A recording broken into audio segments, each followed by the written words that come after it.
این آبانبور سیلبور است. مساحت 310 گکتار را تشکیل داده است. آبیاری زیاده از 1800 گکتار زمین‌های کشاورزی در دهات به نام میرعلی محمد علیف و یک قسم زمین‌های دهات گلستان ناحیه واسه از آب همین آبانبور آبیاری کرده می‌شوند. روزهای آخر ماه ینور طبق نشانه معین گردیده در آبانبور به مقدار 10 میلیون کوب آب ذخیره گردیده است. جمع‌شوی آب ادامه داشته تا ماه می باید در آبانبور به قدر 17 میلیون کوب آب ذخیره کرده شود.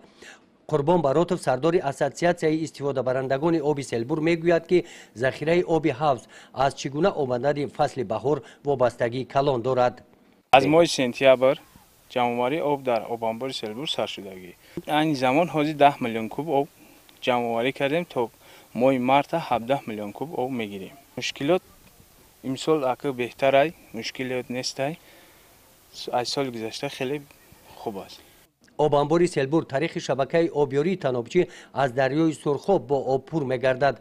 مساحت این شبکه 18 کیلومتر را تشکیل داده در حالت صدموی قرار داشته. مثل این قطعه‌های دیگر آن تیز تیز ویران گشته مدت‌ها سد راه جاری گشتن آب به آبانبور می‌گردد.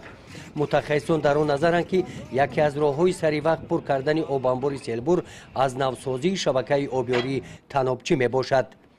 گزارش خواجه نظریف خدای نظر ظهوروف از ناحیه واسه برای برنامه اطلاعاتی نوید.